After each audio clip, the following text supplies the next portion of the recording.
नमस्कार मित्रों, RV IAS PCS classes में आप सभी का हार्दिक स्वागत है। आज हम इतिहास और भूगोल विषय के महत्वपूर्ण प्रश्नों को लेकर आए हैं जो कि पीसीएस परीक्षाओं में पूछे गए हैं। तो यह वीडियो आगामी पीसीएस परीक्षा, समीक्षा अधिकारी परीक्षा, एपीएस परीक्षा एवं उत्तर प्रदेश और अन्य स्टेट में होने वाली सभी परीक्षाओं के लिए महत्वपूर्ण है। पहला प्रश्न है आपके सामने, खजुराहो का कंदरिया महादेव मंदिर किसने बनाया था? तो चंदेल शासकों ने बनवाया था। ठीक है, चंदेल शासकों ने खजुराहो के मंदिर का निर्माण करवाया था। कंदरिया महादेव मंदिर उसमें एक मंदिर है, कई मंदिर हैं जिसमें कंदरिया महादेव मंदिर भी है। ठीक है, चंदेल शासकों ने निर्माण कराया था खजुराहो के मंदिरों का। ठीक है, देखिए, किस राजवंश ने भारत में प्रसिद्ध खजुराहो मंदिर का निर्माण कराया था? तो चंदेलों ने करवाया था। देखिए, खजुराहो के जो मंदिर हैं, अगला प्रश्न है किससे संबंधित हैं? तो हिंदू धर्म और जैन धर्म के मंदिरों से संबंधित है। खजुराहो में 85 मंदिर का निर्माण का उल्लेख मिलता है। ये मंदिर चंदेल शासकों के द्वारा बनवाए गए थे, लेकिन इस समय 30 मंदिर शेष हैं। ठीक है, इसमें वैष्णव, शैव, शाक्त और जैन धर्म से संबंधित मंदिर हैं। ठीक है, आइए, निम्नलिखित में कौन सा विश्व धरोहर स्थल वर्ल्ड हेरिटेज साइट नहीं है? तो खजुराहो का मंदिर है, सांची का स्तूप है, भीमबेटका की गुफा है, जबकि मांडू का महल नहीं है।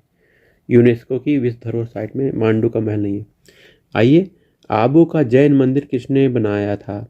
किससे बना है? आबू का जैन मंदिर किससे बना है? संगमरमर से बना हुआ है। ठीक है, आबू के दिलवाड़ा जैन मंदिर संगमरमर से बने हुए हैं, जिनका निर्माण गुजरात के चालुक्य सोलंकी शासक भीमदेव प्रथम के सामंत विमल शाह ने करवाया था। तो आबू का जैन मंदिर किस संगमरमर बना, किसने निर्माण कराया था? चालुक्य सोलंकी शासक भीमदेव प्रथम ने करवाया था। भीमदेव प्रथम के सामंत थे विमल शाह। आइए, इंपॉर्टेंट प्रश्न ये देखिए, आईएएस में पूछा गया है, निम्नलिखित नगरों में से किस एक के निकट पालीताड़ा मंदिर अवस्थित है? तो भावनगर के निकट पालीताड़ा मंदिर अवस्थित है। पालीताड़ा एक पवित्र जैन मंदिर गुजरात के भावनगर जिले के शत्रुंजय पहाड़ियों पर स्थित है। पालीताड़ा मंदिर, ठीक है, याद रखिएगा, ये गुजरात के भावनगर में स्थित है। आइए, एलिफेंटा की गुफाएं मुख्यतः निम्न धर्म के मतावलंबियों के उपयोग के लिए काटकर बनाई गई थी। तो शैव धर्म के लिए से संबंधित है एलिफेंटा की गुफाएं, शैव धर्म से। आइए, एलिफेंटा की गुफाएं बंबई से समुद्र तल से 7 मील उत्तर पूर्व स्थित द्वीप के प्रसिद्ध गुफा मंदिर का निर्माण राष्ट्रकूट शासकों द्वारा कराया गया था। यहाँ से 5 गुफा मंदिर प्राप्त हुए हैं, जिसमें हिंदू धर्म, शिव से संबंधित मूर्तियां हैं, साथ ही 2 बौद्ध गुफाएं भी हैं। इन गुफाओं का निर्माण 5वीं से 8वीं शताब्दी माना जाता है। यहाँ से प्रसिद्ध त्रिमूर्ति शिव की प्रतिमा प्राप्त हुई है। आइए, एलिफेंटा की प्राचीन स्मारक देखिए, बौद्ध और शैव धर्म से संबंधित, जबकि जैन और वैष्णव नहीं है। तो डी ऑप्शन आपका सही है। ठीक है, एलिफेंटा के प्रसिद्ध शैल को काटकर बनाए गए मंदिर का श्रेय किसे दिया जाता है? तो राष्ट्रकूट शासकों ने निर्माण करवाया था, शैलों को काटकर मंदिर का निर्माण कराया था। ठीक है, आइए कुछ और प्रश्नों को ले लेते हैं जो कि इम्पोर्टेंट है। इम्पोर्टेंट देखिए, कैलाश मंदिर बहुत इंपॉर्टेंट है। एलोरा के कैलाश मंदिर का निर्माण किसने कराया था? तो राष्ट्रकूटों ने एलोरा के कैलाश मंदिर का निर्माण कराया था। किसने? राष्ट्रकूटों ने। आइए, एलोरा के प्रसिद्ध शिव मंदिर का निर्माता राष्ट्रकूट नरेश कौन था? तो कृष्ण प्रथम था। कृष्ण प्रथम एलोरा के प्रसिद्ध शिव मंदिर का निर्माता था। राष्ट्रकूट शासक था कृष्ण प्रथम। किस धर्म को राष्ट्रकूटों का संरक्षण प्राप्त था? तो जैन धर्म को राष्ट्रकूटों का संरक्षण प्राप्त था। राष्ट्रकूट शासकों ने, वैसे तो ब्राह्मण धर्म का महत्व था के समय, किंतु ब्राह्मण धर्म की तुलना में जैन धर्म का अधिक प्रचार प्रसार था। इसे राजकीय संरक्षण भी प्राप्त था। राष्ट्रकूट शासक अमोघ वर्ष का गुरु जैनाचार्य जिनसेन था, जिसने आदि पुराण की रचना की थी। उस समय शासकों तथा सामंतों के साथ सेनापति पदों पर भी अनेक जैन धर्म के धर्म के अनुयायी नियुक्त होते थे। आइए अगला प्रश्न है, किस वंश ने एलोरा के कैलाश मंदिर का निर्माण कराया था? राष्ट्रकूट शासक कृष्ण प्रथम ने करवाया था, याद रखिएगा, कृष्ण प्रथम राष्ट्रकूट शासक था। आइए इंपॉर्टेंट, बौद्ध धर्म, हिंदू धर्म, जैन शैलकृत गुहाएं एक साथ कहाँ विद्यमान है? एलोरा में विद्यमान है। बौद्ध, हिंदू और जैन की गुफाएं एलोरा में है। आइए, एक शैलकृत स्थापत्य का उदाहरण है, तो देखिए कैलाश मंदिर एलोरा का है। ये एकात्मक शैलकृत स्थापत्य का उदाहरण है। एलोरा का कैलाश मंदिर शैलकृत स्थापत्य का उदाहरण। द्रविड़ शैली के इस विश्व प्रसिद्ध मंदिर का निर्माण राष्ट्र शासक कृष्ण प्रथम ने करवाया था। किसने कराया था? कृष्ण प्रथम ने करवाया था। आइए, यूपी मेंस में पूछा गया प्रश्न है, निम्नलिखित में से कौन सी गुफा त्रिमूर्ति के लिए विश्वविख्यात है? तो एलिफेंटा की गुफा त्रिमूर्ति के लिए विश्वविख्यात है। एलिफेंटा की गुफा, ठीक है। आइए, कोणार्क का सूर्य मंदिर किसने बनवाया था? नरसिंह देव वर्मन ने बनवाया था। पूरी स्थित कोणार्क का विशाल सूर्यदेव का मंदिर नरसिंह देव वर्मन प्रथम चोड़गंग ने बनवाया था। नरसिंह देव वर्मन प्रथम चोड़गंग, याद रखिएगा। यह मंदिर 13वीं शताब्दी का है।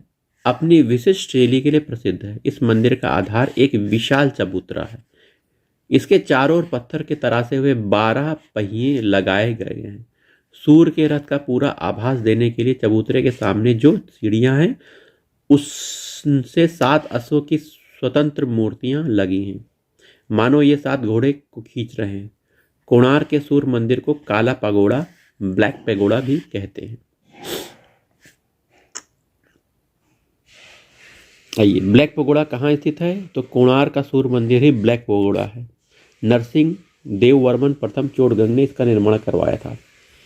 आइए, मिलान करने वाला आ गया है हम्पी। देखिए कर्नाटक, हम्पी कर्नाटक, कर्नाटक है, देखिए दूसरा ऑप्शन। और नागार्जुनी कोंडा ये आंध्र प्रदेश, कहाँ गया आंध्र प्रदेश? देखिए तीसरा नंबर। शिशुपालगढ़ आपका उड़ीसा में। अरिकामेडु पुडुचेरी। ये मिलान करने वाला आया हुआ है। तो पहले का 30 कर्नाटक, दूसरे का तीसरा, तो पहला ही ऑप्शन आपका सही है।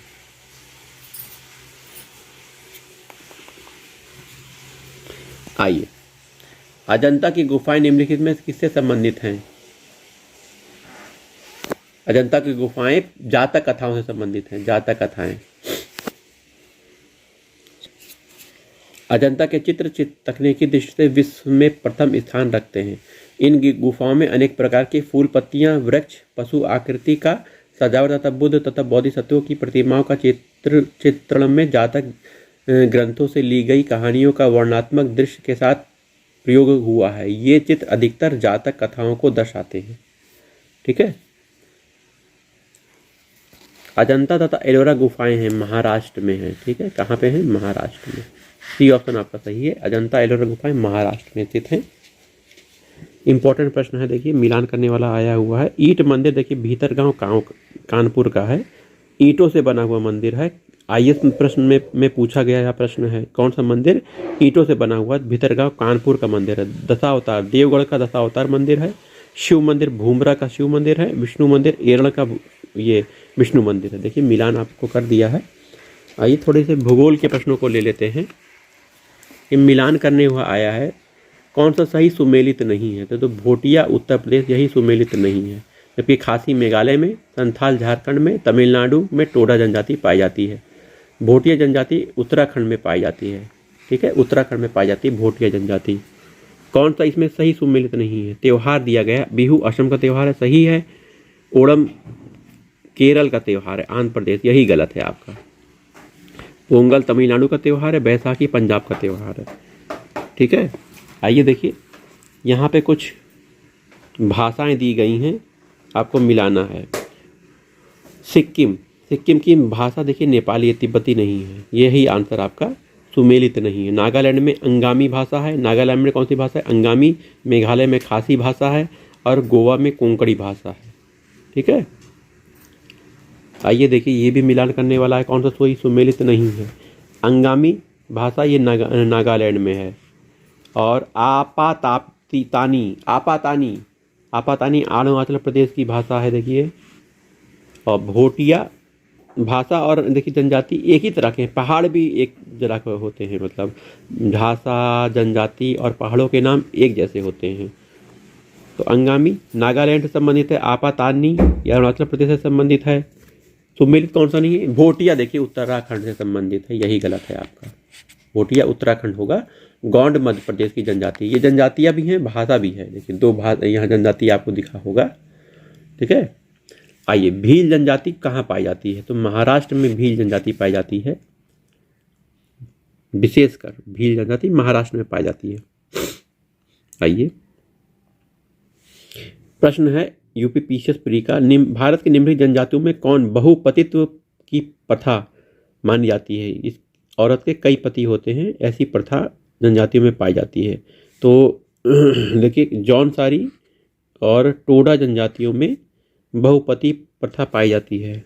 भारत में जौनसारी, खस, टोडा, कोटा, बोटा, तियान, इरावा, नायर जनजाति में बहुपतित्व प्रथा पाई जाती है। कई जनजातियों में पाई जाती है, जिसमें जौनसारी याद रख लीजिए, खस, टोडा, कोटा, बोटा, तियान, इरावा, और नायर जनजाति में बहुपतित्व पाया जाता है।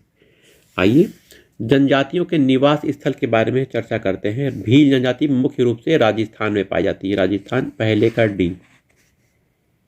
संथाल आपका झारखंड में पाया जाता है। राजी जनजाति आपकी उत्तराखंड की है। लेप्चा सिक्किम में पाई जाती है। तो चौथे का पहला और पहले का भील राजस्थान चौथा, तो और संथाल झारखंड दूसरे का, तीसरा, तो बी ऑप्शन आपका सही है। बी ऑप्शन सही है, ठीक है। ये देखिए, जनजाति और क्षेत्र के बारे में दिखा है, आपको बताना है। सेंट्रली जनजाति आपकी इंपॉर्टेंट है, आईएएस में पूछा गया प्रश्न है ये। सेंट्रली जनजाति अंडमान निकोबार द्वीप समूह में पाई जाती है। टोडा जनजाति आपकी तमिलनाडु में पाई जाती है। भोटिया जनजाति आपकी उत्तराखंड में पाई जाती है। भूटिया है ये, तो भूटिया आपकी पाई जाती है सिक्किम में। भोटिया पाई जाती है उत्तराखंड में, ये भू है उत्तराखंड, तो ये सिक्किम में पाई जाती है। भूटिया सिक्किम में। बिरहोर आपकी झारखंड की जाती है, झारखंड की बिरहोर, तो पहले का चौथा और चौथे का पहला हो गया भूटिया, और ये भूटिया पाएगा सिक्किम में, दूसरे का तीसरा। ये ऑप्शन आपका सही है, ठीक, बिल्कुल सही। आइए, आईएएस में पूछा गया प्रश्न आपके सामने आ चुका है। सहरिया जनजाति के लोग जो हाल में चर्चा में थे, कहाँ के निवासी हैं? तो ये राजस्थान के निवासी हैं। ये करंट का क्वेश्चन था आपका। आइए देखिए, मिलान करने फिर से आ चुका है। जौनसारी निवास स्थान कहाँ पर है? देखिए, जौनसारी आपके उत्तराखंड में पाए जाते हैं, ठीक है। जौनसारी उत्तराखंड में। संथाल जनजाति आपकी झारखंड की है। भील जनजाति आपकी मध्य प्रदेश की है, मुख्यतः मध्य प्रदेश की है। लेप्चा सिक्किम में पाई जाती है, तो पहले का तीसरा, दूसरे का पहला, ठीक है। ये बी ऑप्शन आपका सही हो चुका है। आइए, प्रश्न बहुत इंपॉर्टेंट है कि भारत में जनजातियों के निर्धारण का क्या आधार है? सांस्कृतिक विशेषीकरण तथा विभिन्न आवास, ये आधार है। सांस्कृतिक विशेषीकरण तथा विभिन्न आवास। आइए, थोड़ा सा और हम चर्चा कर लेते हैं। मिलान करने वाला फिर से आ गया। पहाड़ी कोरबा, बैगा, मारिया और सहारिया जनजाति, और मिलान करने वाले शहर, जिले, क्षेत्र का नाम है। तो सहरिया जनजाति देखिए मध्य प्रदेश में है, तो ग्वालियर मध्य प्रदेश का क्षेत्र है सहरिया जनजाति। मारिया जनजाति आपका छिंदवाड़ा, पातालकोट छिंदवाड़ा में पाई जाती है मारिया। बैगा जनजाति इंपॉर्टेंट है, मंडला, मध्य प्रदेश का प्रश्न है ये। पहाड़ी कोरबा जसपुर का है, ये मध्य प्रदेश विशेष का प्रश्न है, इसलिए एकदम घुस के पूछा गया है, लेकिन मध्य प्रदेश का ही है, ठीक है। आइए, इंपॉर्टेंट प्रश्न आ गया। मोपला जनजाति कहाँ की है? मोपला आपकी है केरल की, मोपला केरल की जनजाति है। आगे ये मुरिया जनजाति आपकी, मुरिया छत्तीसगढ़ की जनजाति है। टोडा आपकी तमिलनाडु की है। मुंडा उड़ीसा की है, मुंडा उड़ीसा की है, ठीक है।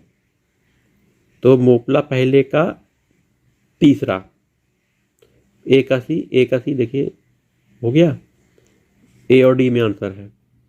और मुरिया आपकी छत्तीसगढ़, दूसरे का डी, बी का देखिए ये डी ऑप्शन आपका सही हो गया मिलान करते ही। आइए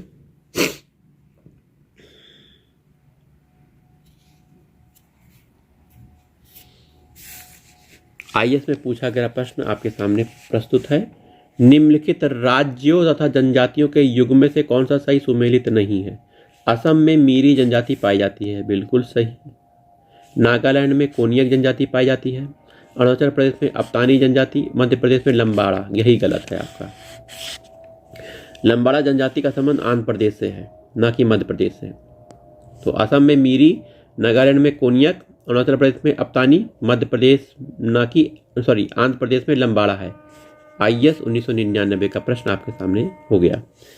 कौन सा सही सुमेलित नहीं है? शेरपा नेपाल, बिल्कुल सही। टोडा दक्षिण भारत, तमिलनाडु के हैं। थारू उत्तराखंड के हैं। जुलू, यही गलत है, यही आंसर आपका गलत है। जुलू भारत के उड़ीसा में नहीं बल्कि दक्षिणी अफ्रीका में निवास करते हैं, दक्षिणी अफ्रीका देश में निवास करते हैं, ठीक है। आइए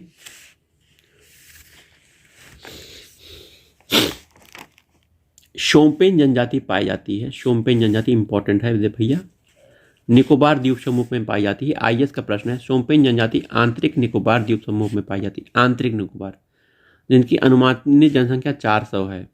आईएएस परीक्षा 2009 में पूछा गया है। केंद्र शासित प्रदेशों में औंज जनजाति के लोग किस में रहते हैं? अंडमान निकोबार द्वीप समूह में औंज जनजाति के लोग पाए जाते हैं। कौन सी जनजाति? औंज। औंज कहाँ पाई जाती है? अंडमान निकोबार द्वीप समूह। वहीं शोम्पेन निकोबार द्वीप समूह में पाई जाती है। आइए इंपॉर्टेंट प्रश्न आ चुका है आपके सामने। जारवा जनजाति के लोग जो हाल में चर्चा का विषय रहे बनने हैं, तो जारवा जनजाति के लोग अंडमान निकोबार द्वीप समूह में रहते हैं। जारवा हो गया, औंज हो गया, ये सब अंडमान निकोबार द्वीप समूह के हैं, ठीक है।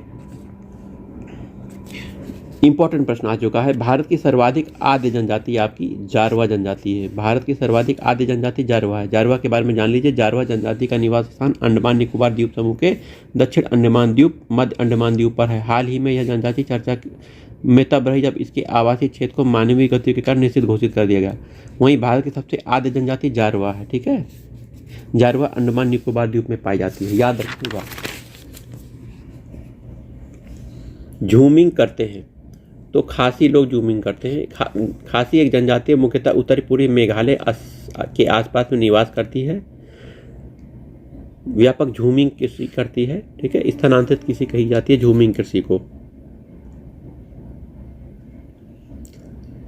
आइए थोड़े से और प्रश्नों को ले लेते हैं। भारत की किस नदी पर विश्व का सबसे ऊंचा पुल बनाया जा रहा है? तो चिनाब नदी पर बनाया जा रहा है। ये करंट का क्वेश्चन है, इसे आप अपडेट कर लीजिएगा। सबसे ऊंचा पुल है कि नहीं वर्तमान में, क्योंकि 2006 का प्रश्न है ये, ठीक है। उत्तराखंड पीसीएस में पूछे गए प्रश्न को देख लीजिए। निम्नलिखित में कौन सी नदी का स्रोत हिमनदों से नहीं है?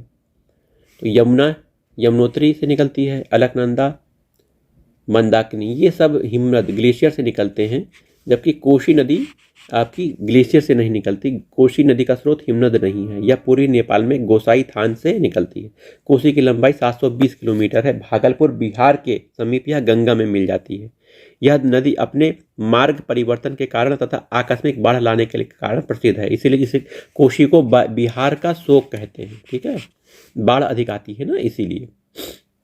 वहीं यमुना यमुनोत्री हिमानी से निकलती है। अलकनंदा शिवलिंग शिखर के उत्तर पूर्व में अलकापुरी स्थित सतोपंथ शिखर हिमनद से तथा सतोपंथ ताल से निकलती है। मंदाकिनी चोराबाड़ी ताल से निकलती है। चोराबाड़ी ताल से मंदाकिनी निकलती है। बिहार में पूछा गया प्रश्न है, त्रिवेणी नहर में किस नदी से पानी आता है? तो गंडक नदी से पानी आता है त्रिवेणी नहर में। बिहार का पूछा गया प्रश्न है।